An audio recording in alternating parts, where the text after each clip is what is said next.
I've had this idea for so long to create a build that combines a lazy summer lake house with a cozy witchy cottage and have the household that lives there be inspired by practical magic. Sounds pretty great, right? So that's exactly what we're doing today. I meant to get this video out at the end of August, beginning of September, as a sort of late summer, early fall transitional build. But my life has been such a whirlwind lately that it is now October and I am barely getting this out now. I live in the South though, so most of our days are still in the 80s, so summer vibes are ongoing. I still feel like I'm working on getting my feet back under me with all the life stuff and trying to shake this cold, but fall is my season, it's my birthday this week, and I'll be damned if I don't get at least a couple spooky videos out. With how this year has been, I feel like now that it's finally autumn, I'm gonna be clinging to these vibes like my life depends on it well into the new year. You can pry these fall leaves and cute little ghosties out of my cold, dead hands. Yeah. All that to say, we are building a witchy lake house that's actually not super autumny, as it was meant to be a mix of both summer and fall. So I'm gonna have to figure out another build where we can go all out with the spookiness for next time. Maybe some sort of a festival in Moon Mill. If you got ideas, let me know.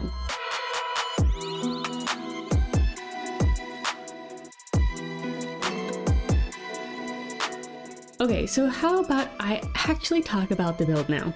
We are on the 50x40 Isle of Oak Park in Henford-on-Bagley. I originally wanted this to be in Moon Mill or Glimmerbrook, but there weren't any good big lots for this home. I feel like so many of the worlds do not have a good mixture of lot sizes or just enough lots, period. I also tend to create big builds, which doesn't help. So goodbye National Park and hello private lake house, I guess. It sounds terrible, but these Sims deserve it.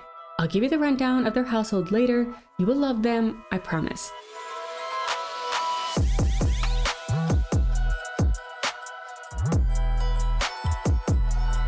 For the design of this house, I wanted to incorporate a lot of curves. I tried doing curved walls, but just could not get them to work well, and they're such a pain in the ass to deal with that I went with angled walls instead. I did bring in the curves in other ways through the roofing and rounded windows from Realm of Magic. In addition to those, I also mixed in some windows from Seasons and Cottage Living. The front door is also from Cottage Living, as it is the quintessential fantasy cottage door, so it had to go in. On all the outer corners of the walls, I put a few of the different worn wood columns from Horse Ranch. The shape of this house is quite funky, and it took me a long time to figure out the right mixture of architectural elements, but I really like how it finally came together.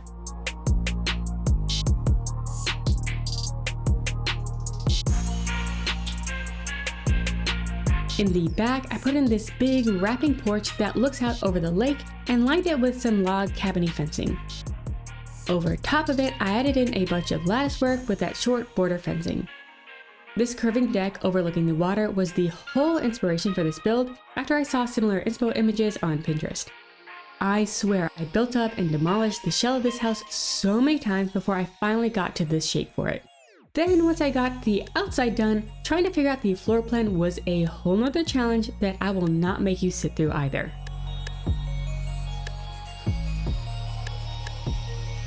The big lake back here makes me really want more things for my Sims to do in it. I'd love to see my Sims out here canoeing or kayaking, lounging on pool floaties, or playing fetch in the water with their dogs. This particular household doesn't have a dog, but I'd love to have that option for my Sims that do. I always had golden retrievers growing up, so fetching in the water, whether that's the beach or a pond, was always a must. Are there other water activities you'd like to see your Sims doing that we don't currently have in the game?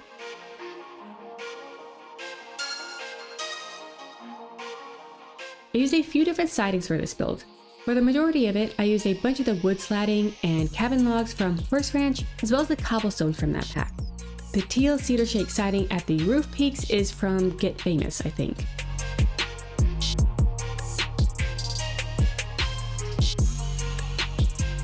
For the main roof, I used that mossy one from Werewolves, and then the rusty metal sheeting from that pack on the octagonal roofing bits.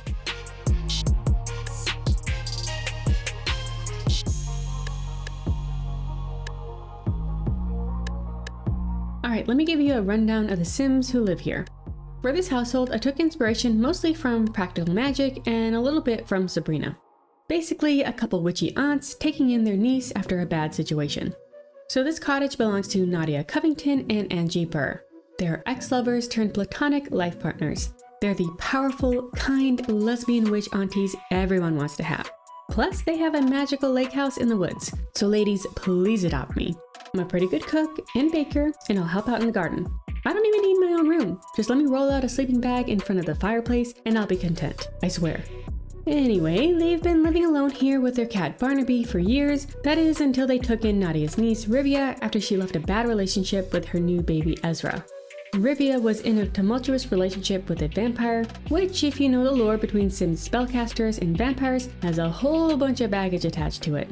Rivia ended up getting pregnant and leaving the relationship, but was struggling, so Nadia and Angie took her in. After she had Ezra, they were a bit surprised to see that he is a vampire. They all adore him, of course, but with all that history, complicated feelings have come up. Angie and Nadia, I think, are less hung up on it than Rivia. With Rivia's personal history on top of the whole spellcaster vampire group drama, it's unsurprising she has some extra stuff to work through. Nadia, I think, is going to see this as an opportunity to learn and grow and help raise him to be better. Angie is pretty easygoing and sees the good in everyone, so she's probably not fazed by it much at all. So yeah, lots of baggage going on with these Sims, but they all love each other very much and are working through adjusting to their new living situation and healing this history together. There should be opportunities for some interesting crossover play between spellcasters, vampires, and maybe even werewolves with this Sims household. Here I'm working on the study. With how odd the shape of this house is, the floor plan I was able to finagle in here created some small and oddly shaped rooms. I decided to cram a little study into this one that's between the dining area and Angie's room. There's not a whole lot of space to work with here, but I was able to squeeze in quite a bit into this room. There's 2 bookshelves flanking that curio cabinet from vampires, which makes them all look sort of built in. The single tile desk from werewolves fit perfectly in here. There was also a tiny bit of room in the corner for a reading chair, so I shoved that in too. To set the mood, I swapped out that saucer ceiling light for a couple of hanging lanterns from Journey to Batu. Switching up the lighting to utilize more table lamps, floor lamps, and stuff, instead of the bright ceiling lights, really takes things to a whole new level of moodiness. In the dining room, there's a great big round table that tucks perfectly into that window alcove. There's a few cat things in here too for Barnaby. Their cat was loosely inspired by Salem from Sabrina and Binks from Hocus Pocus. Although he's not black, he is aloof, clever, and a free spirit. Thinking on it, he's probably more similar to Kraken from the book series The House Witch. I imagine he's got this whole storied life going on and he just happens to live here. If you read the series, you'll get it. If you haven't and are looking for a cozy fall read that's witchy and wholesome, I highly recommend it. There are a total of 2.5 bathrooms in this house, but I'm just going to show off this one because it's my favorite.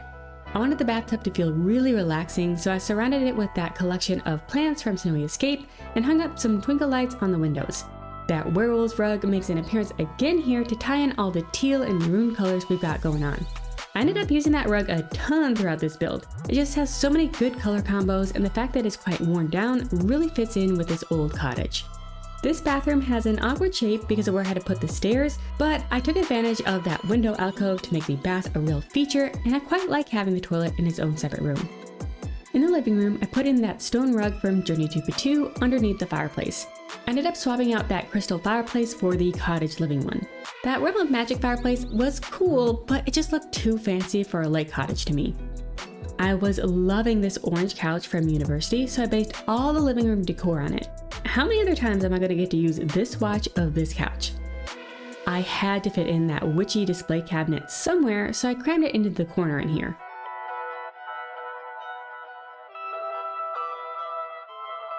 For the coffee table, I went with a worn wood one from Horse Ranch. Then to complete the look, I laid down another one of those werewolf rugs, this time in the orange, black, and green swatch. They are really the perfect vintage Halloween looking colors. There ended up being this weird one-tile alcove in here, so I walled it off and put in an archway. At first, I was thinking of making it into a built-in bookcase, but I didn't really like that. So I ended up putting a cat tree in there for Barnaby and hung up a fun lantern in there that I'm sure he enjoys swatting at. The Life and Death expansion pack trailer recently came out. To me, it seems underwhelming. I really don't care about having funerals in my game, and the new careers seem like they're not going to be all that fun. What I am really looking forward to though is the updates to ghosts. Ghosts in The Sims 4 are terrible, so I am desperate for any updates to them. Right now, they're pretty much just see-through humans. Like, why do they need to eat, sleep, bathe, and go to the bathroom? With the new pack though, it sounds like they're gonna get more powers and stuff. Hopefully a whole skill tree like vampires and werewolves, which, if done well, will be really great. But other than the ghost stuff, I'm kinda meh on what they've shown so far. So unless the gameplay trailer and reviews really wow me, it doesn't seem like a pack I'm gonna rush to buy. Which is weird because I feel like this should be a pack I'm really into, but I'm just not feeling it for some reason. I don't know, what are y'all thinking? Are you excited? Are you underwhelmed? What are you hoping for? Let me know. This downstairs bedroom belongs to Angie. She likes gardening, knitting, and wellness. She has the freelance botanist aspiration, is a vegetarian, erratic, and good. I gave each of the Sims in this household a trait that's traditionally viewed negatively. Angie is erratic, Nadia is hot-headed, and Rivia is gloomy. I think it helps make them more relatable, dynamic, and fleshed out as characters. And just because Sims have some quote-unquote bad traits, doesn't mean they can't be endearing, lovable, and interesting characters. So yeah, Angie is a bit unpredictable and all over the place, but she is also super sweet and caring. Angie is that crunchy nature type witch. She's got a few loose screws, but she has a big heart and would do anything for you. This green floral wallpaper from Cottage Living is precisely her vibes, so I tailored her room around that. Lots of greens, tans, and creams in here. She has a rocking chair in the corner to knit at and a few little plant propagation vases on her dresser.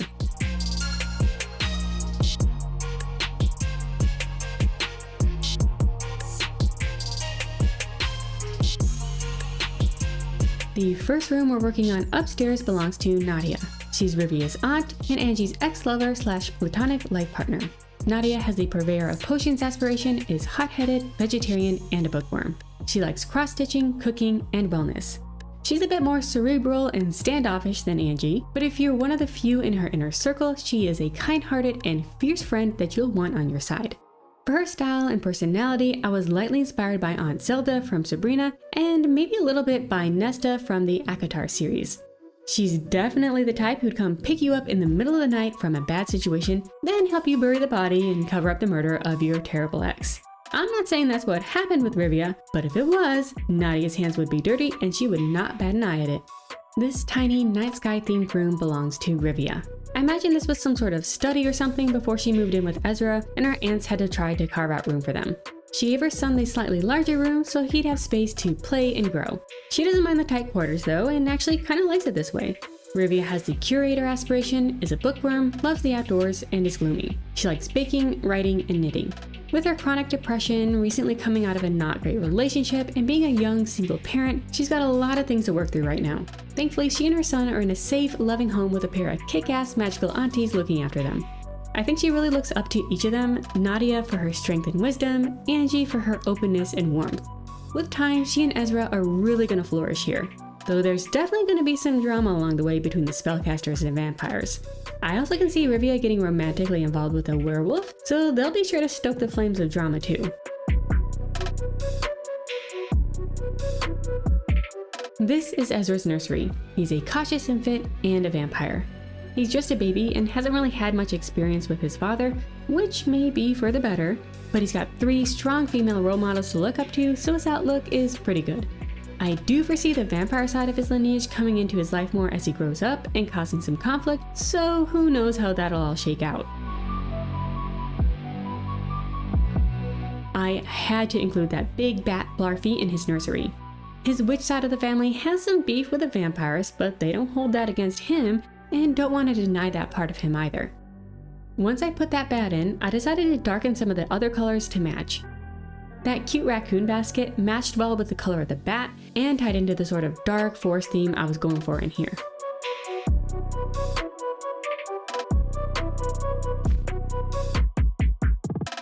Moving outside, this is their garden. I lined it with that rickety old fencing from werewolves and sized down that really pretty archway from horse ranch for the entrance. With just the garden plots and planter boxes, this space was looking too plain. So I added in a little greenhouse to help fill things out and make it look more interesting. It also provides a dedicated space for the potting benches and flower arrangement table.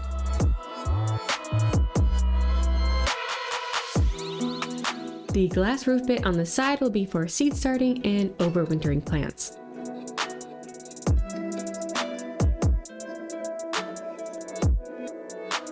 To decorate the exterior of this greenhouse, I use the horse ranch windows, barn door, and siding. I am not fussed about the actual horses in that pack, but damn if I don't use the build items like crazy now that I have them.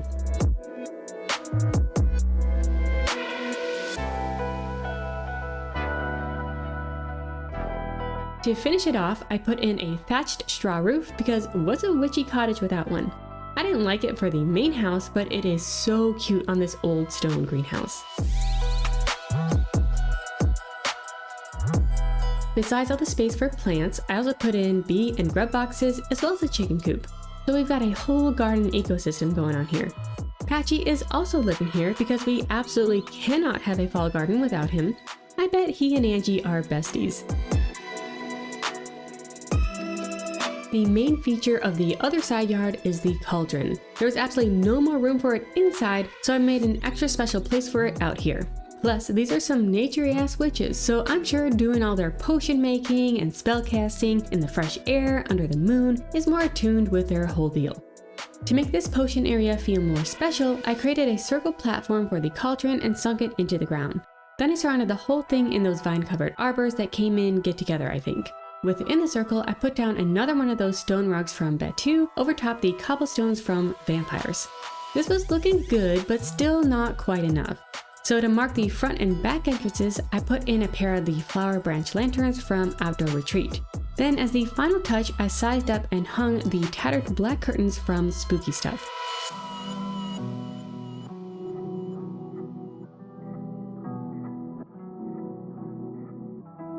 I wanted there to be another activity in this area, so I also added in a candle making station on the side here. Plus, this cabin is full of witches. They're going to be going through a ton of candles. Crafting their own just makes sense.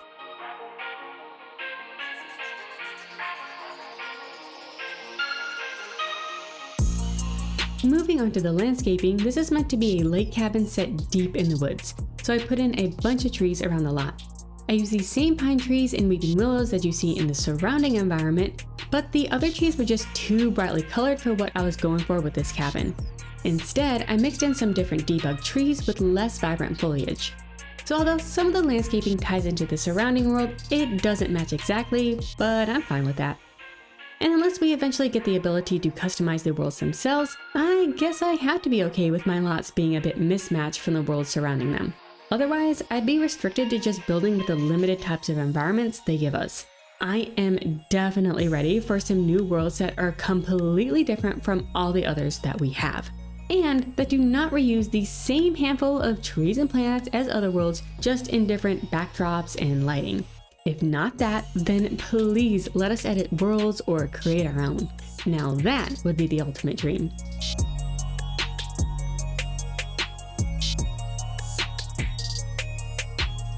For the flower beds, I went with my classic styling of slightly overgrown, curated, yet natural. There's lots of woodsy elements in them with the ferns, bushy shrubs, and mushrooms. Lavender seemed like such a natural choice for a witch's garden, so I went with purple as my accent color.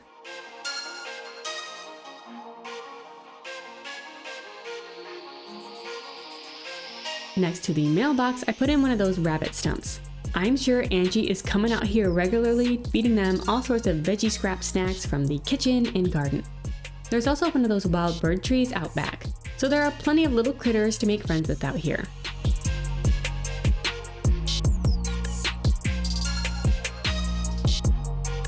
The landscaping takes forever, and it's a lot of the same stuff, so I did most of it off camera, along with the rest of the finishing touches and interior wallpapers. So let's swap over to live mode and take a tour of the final build. Here is our finished witchy lakeside cabin. To me, it really does embody that transitional period between summer and fall. It's definitely witchy, but not quite so far as to be spooky. Let's take a sweep of the interior so we can hop back outside to end things, cause this exterior is absolutely gorgeous and I want to come back out here to appreciate it again. Coming inside, this is the entrance, which you didn't get a good view of in the speed build, so here it is. At the far end is the downstairs bathroom, which is my favorite of the three. Then to the right is this little hallway lined floor to ceiling with bookshelves. Then that leads us into the dining room. Having a wood-burning stove in your dining room would probably be super nice for keeping food warm or heating up some tea or coffee while you eat. I swear, I just keep finding more and more reasons I wish I could live here. Through this door, you come into the kitchen, which is quite spacious. Love that bay window over the sink. With all the drying herbs and things bubbling away on the stove, I bet this room would smell so interesting and invigorating in a homey, soothing way. Back this way, you enter the living room. This orange couch on that vintage rug in front of that huge fire is exactly where I want to curl up and bask in all the fall vibes for eternity. Can't forget about Barnaby's special brooding cave. I bet you can find him plotting in this hideout on many a day. On the far side of the dining room is the mini study. I don't think I've ever used those bookshelves in the green color, and I am loving them in here. This is probably where you'll quite often find Nadia. This leads us into Angie's room. I based her decor on the wallpaper instead of my usual way of decorating then choosing a wallpaper to match, so you got a pretty good feel of her room already. So let's move on to the second level. The first room off this hallway is the bathroom that Rivia and Ezra share. It's nice, but Angie's is definitely the best, even though she has to share it with everyone downstairs. Next up is Ezra's nursery. It's a little dark and moody, but it's still cute and fun. Perfect for our little vampire prince. Across the hall is his mom's room. Rivia's room is the most magical looking of the bunch. It is quite tiny, but it is still so pretty, and she likes it this way. Hey, growing up, even though I got first dibs on the bedrooms, I picked the smallest one on purpose, so I get it. Then at the end is Nadia's room. This is probably the hardest room for me to decorate, but I got there in the end. Nadia is going to feel right at home sipping her tea and poring over her research up here. She also has her own private half bath and built-in closet, so she definitely claimed the bougiest room for herself, and we'd expect nothing less. Moving outside, here's the finished garden. I left the garden plots blank so that if you play here, you can have fun traveling around the world to gather the different plants you want to put out here. Definitely not because I was running short on time and patience, it was just for the gameplay, for sure. On the opposite side is the potion brewing area. This decor really makes using the cauldron feel special, like it's a whole production, which I really enjoy. Something you didn't see in the speed build was this gorgeous deck all decorated, so here it is now. There is a dining table out here, an outdoor fireplace and sitting area, as well as a games table. Anytime the weather is even slightly bearable, I feel like this deck is where you're going to want to be hanging out. I mean, look at that amazing view. How could you resist spending every second out here? To give a little incentive to venture to the back of the lot, I put a few things around the pond. This side has a nice bench to sit in the woods beside the pond, and this sundial from Werewolves. I put that stone rug under it to make it seem like maybe it's something the witches use for some of their spells and stuff. Then in the far corner of the lot, I put a big bonfire and seance table. I mean, what kind of witches would these ladies be if they had all this wooded property and didn't build a huge fire for dancing naked around during full moons? Come on, we'd all do that, naturally. Alright, now that is everything. I'm posting this way later than I had hoped to, but hey, with how things have been going, I'm just glad I was able to get this video posted while it is still fall at all. So that's a win in my book. Also, thank you so much for dealing with any funniness my voice is still doing as I'm trying to get over this cold. I hope you enjoyed this summer lake house meets fall witchy cabin, as well as the baggage-laden sims that live here. If you did, send a like my way. I've got plenty more builds coming, so if you want to see more, be sure to subscribe. If you have ideas for the next spooky-themed builds you want to see from me, definitely let me know in the comments. I'm leaning towards some sort of Moonlit Mill festival, but I'm definitely open to suggestions. Remember, be kind to yourself today, and I'll see you next time.